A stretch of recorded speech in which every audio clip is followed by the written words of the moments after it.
Next ہے جی کہ دنیا بھر میں کروڑوں بچے اسمارٹ فونز کی لت کا شکار. تو بھائی اس میں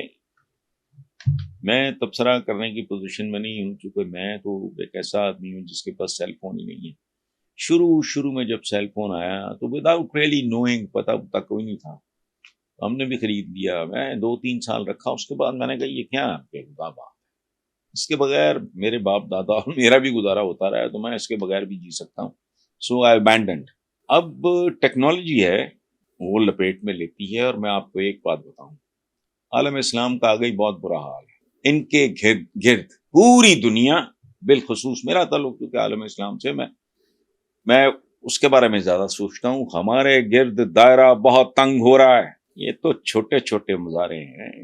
میں پارک میں جاتا ہوں، میں واک کے لیے، اکثر خواتین نے، ہماری بہنیں ہیں، بیٹیاں ہیں، ہاتھ میں تسبیح ہوتی ہے، کان میں وہ ٹوٹی لگی ہوتی ہے اور گپے مار رہی ہوتی ہیں، تسبیح ہاتھ میں ہوتی ہے. مجھے نہیں پتا وہ تسبیح استعمال کب ہوتی ہے. اور دوسری بات یہ، ایک زمانے میں، پرانی بات ہے، کوئی 30-35 سال پہلے، تو ایک سرائیکی بیلٹ کی خاتون تھی. انہوں نے مجھے کہا کہ بیٹا یہ کیا ہے. انہوں نے مجھ سے ملنے کی خواہش کا اظہار کیا. میں دوستوں کے ساتھ چلا گیا، اس میرے ہاتھ میں تسبیح تھی، اور میرا خیال ہے وہ 10-15-12 دن پہلے میں نے شروع کیا تھا. تو انہوں نے سرائیکی میں مجھے کہا کہ بیٹا یہ کیا ہے.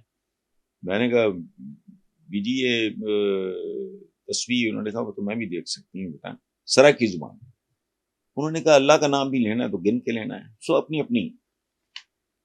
تو ٹیکنالوجی کا شکار، میں جو کہہ رہا ہوں نا کہ اب عالم اسلام کے گرد دائرہ اتنا تنگ ہوتا جا رہا ہے کہ ہمیں کروٹ بدلنے کے لیے بھی ان کی طرف دیکھنا ہوگا. یہ یاد رکھیں، اس بات کو بھولیں نا. آپ کو اور 15 منٹ آرٹیفیشل انٹیلیجنس کے بعد کیا قیامت آئے گی وہ ہم اور آپ ابھی سوچ بھی نہیں سکتے. یہ بلا کیا ہے.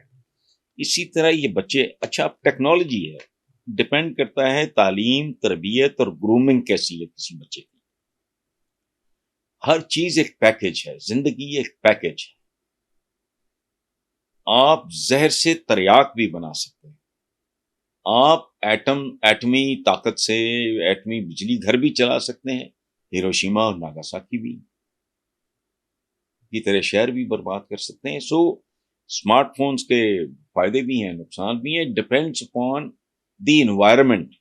آپ کا گھر کا ماحول کیسا ہے، آپ کا معاشرہ کیسا ہے، آپ کی سوچ کیسی ہے. مثلا یہ تو چلے گا نا جی، یہ ایک رپورٹ آئی. اب میں دیکھتا ہوں ویسٹ میں، دیکھتا ہوں کہ دو بچے کھڑے ہوں گے نا، اگر کوئی چیز لینے کے لیے کہیں، وہ آگے پیچھے کھڑے ہوں گے.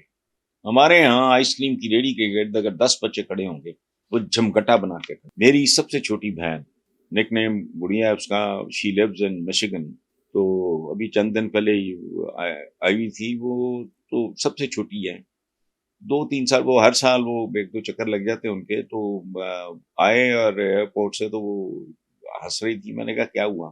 کہ ایئرپورٹ پہ وہ 2-4 خواتین مسبہیو کر رہی تھیں. وہ تو کہا کہ کسی نے کہا جی کہ